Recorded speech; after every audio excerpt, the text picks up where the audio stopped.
Krishna. Hare Krishna. So we're here again at one of the most powerful spiritual places on the planet, Matchless Gifts, 26 Second Avenue, and we are going to read Bhagavatam. Yeah. The solace for life, the solace for the heart. World's a tough place. Yeah. Okay.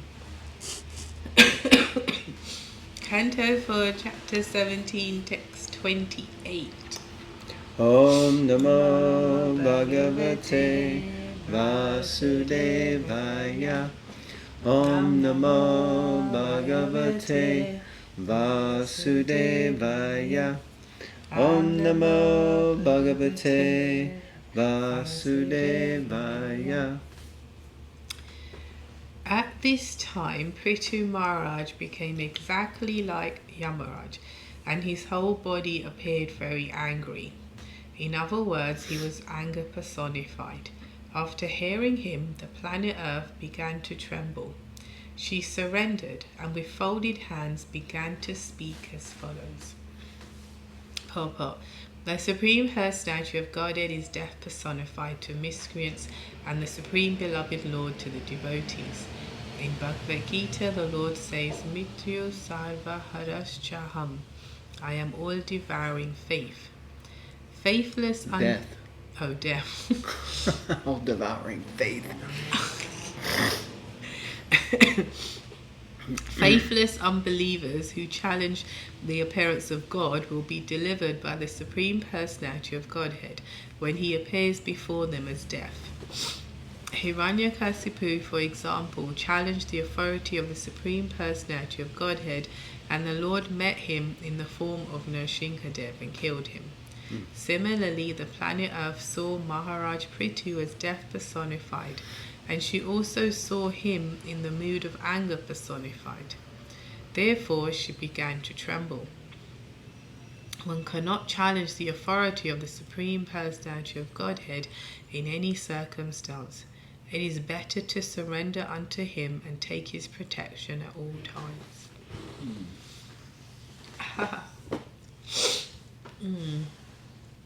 Nice.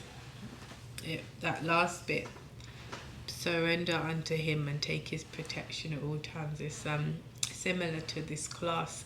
I shared some notes recently in the Sunday Feast class Nityananda Charan Prabhu gave here in Bhakti Center, and he was saying how when devotees are challenged or like in difficult situations, they very easily, oh yeah, I don't read, I haven't been reading much, and the rounds go and that.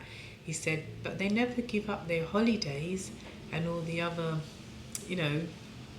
activities not related to spiritual life. He said, those things go on, but, and stop coming to the temple and stop doing. So he was saying that you have to make yourself sort of like take shelter of Krishna. It's easy not to,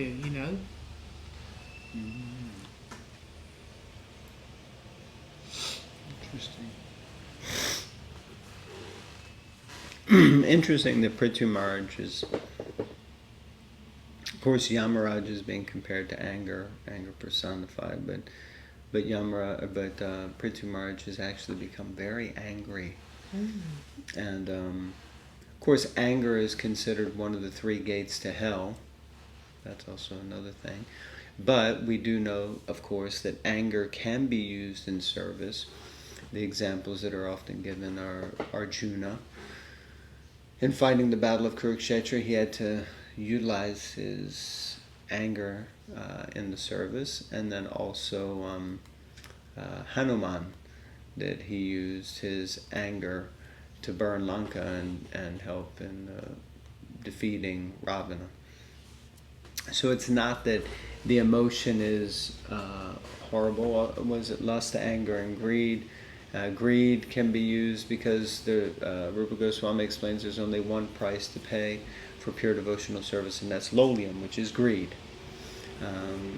Lust, we know, I think it's 337 in the Gita, which talks about that, and Prabhupada explains that this lust is actually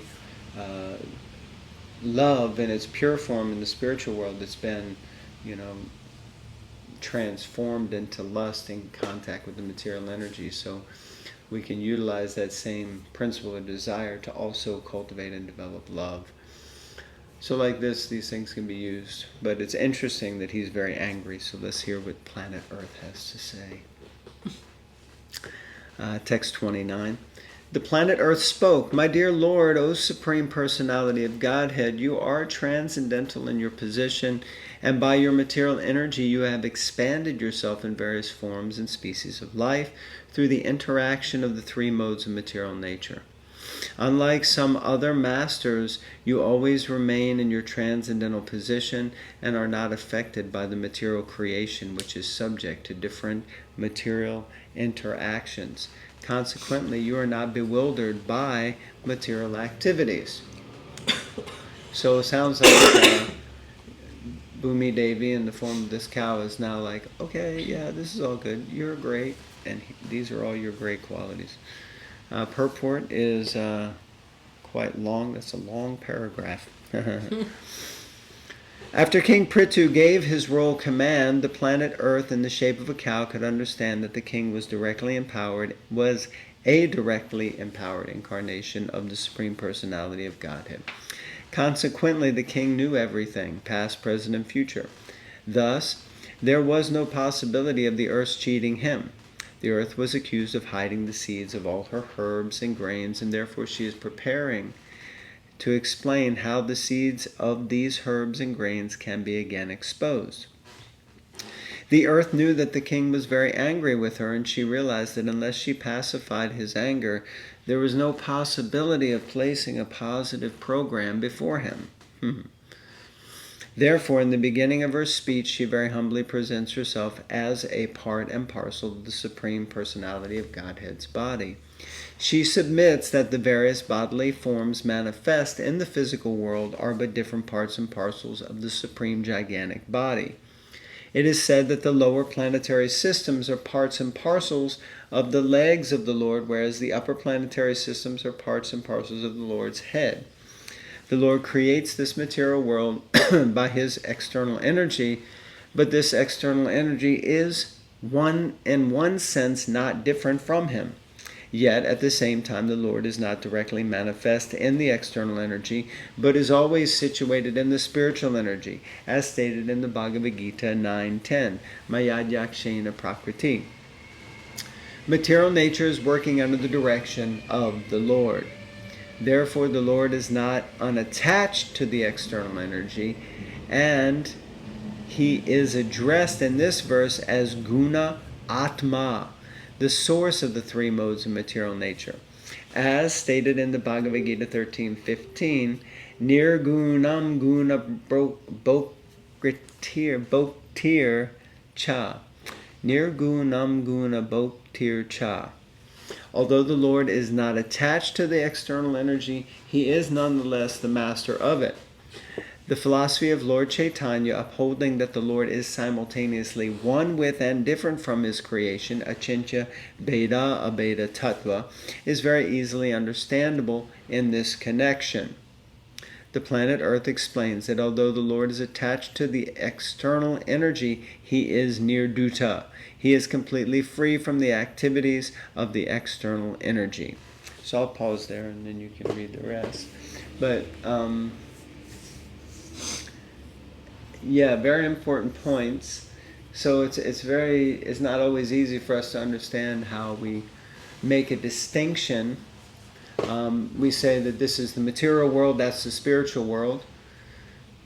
We came from the spiritual world. We're spiritual in nature, but we're conditioned by the material energy. All of these dualities and distinctions. Yet on the topmost platform of understanding, the material energy is simply the Lord's energy. It's non-different from the Lord, and therefore you could even say the material world is also non-different from the spiritual world. So the thing that really separates that is our consciousness. It's not necessarily the externals. but it's our consciousness and how we see the world. If we do not see the world as connected to Krishna, it will be Maya. And if we see the world as connected to Krishna, then it can be like Goloka, it can be like Vaikuntha, and we can see the Lord's movements in everything. So that's an important point. The planet Earth explains that although the Lord is attached to the external energy, he is nirduta. I think I read that one, but yeah. Where did you stop? He's completely... Read from the actions, the Lord is always situated. Yeah, therefore. Yeah. Therefore, in this verse, it is stated, Swarup Anubhavena. The Lord remains completely in his internal potency, and yet has full knowledge of the external energy as well as the internal energy, just as his devotee remains always in a transcendental position, keeping himself in the service of the Lord without becoming attached to the material body. Srila Rupa Goswami says that the devotee who is always engaged in the devotional service of the Lord is always liberated, regardless of his material situation. If it is possible for a devotee to remain transcendental, it is certainly possible for the Supreme Personality of Godhead to remain in his internal potency without being attached to the external potency. There should be no difficulty in understanding this situation. Just as a devotee is never bewildered by his material body, the Lord is never bewildered by the external energy of this material world. A devotee is not hampered by the material body, although he is situated in a physical body that runs according to so many material conditions. For example, there are 5 kinds of air functioning within the body, and there are so many organs, the hands, legs, tongue, genitals, rectum, etc., all working differently. The spirit soul, the living entity who is in full knowledge of his position, is always engaged in chanting Hare Krishna, Hare Krishna, Krishna Krishna, Hare Hare, Hare Rama, Hare Rama, Rama Rama, Hare Hare, and is not concerned with the bodily functions. Although the Lord is connected with the material world, he is always situated in his spiritual energy, and is always unattached to the functions of the material world. As far as the material body is concerned, there are 6 waves or symptomatic material conditions: hunger, thirst, lamentation, bewilderment, old age, and death. The liberated soul is never concerned with these 6 physical interactions. The Supreme Personality of Godhead, being the all-powerful master of all energies, has some connection with the external energy, but he is always free from the interactions of the external energy in the material world.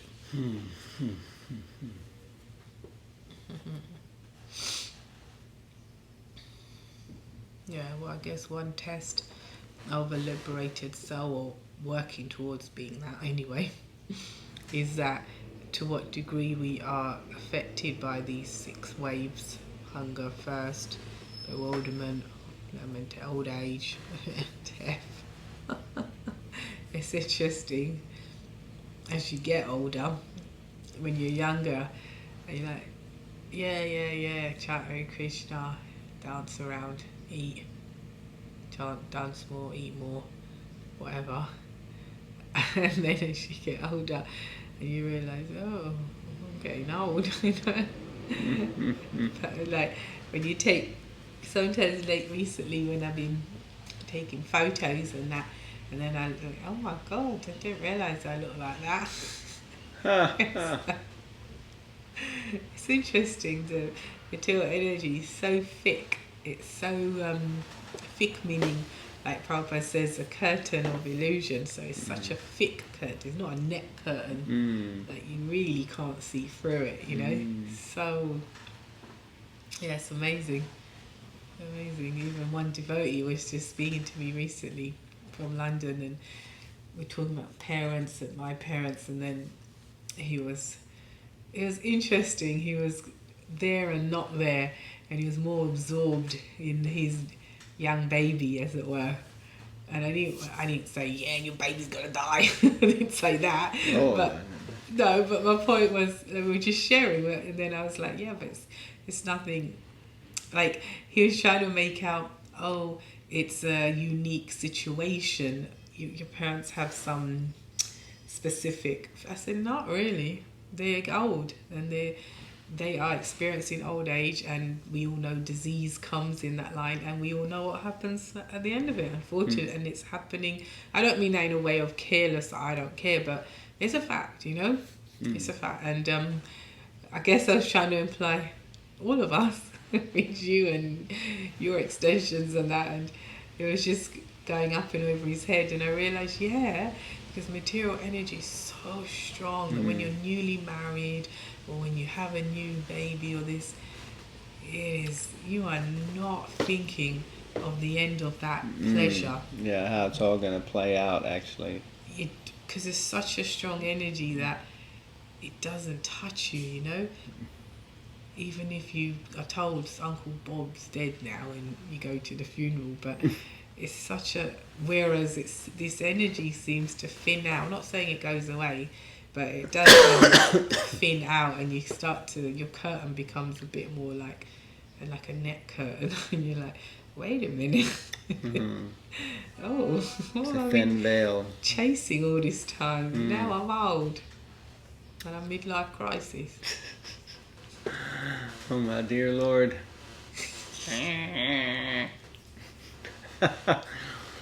Krishna, Krishna. Yeah, it's so true though. That's the challenge. It's all true. Okay, so I think we'll conclude here. Thank you. Hope that left you all in a positive state, remembering, death is coming, disease is coming, old age is coming, and if you're not careful, another birth in the material world. Hare Krishna. Yes. Hare Krishna. Grantaraj Srimad Bhagavatam Ki Jai. Jai. Hare Hare.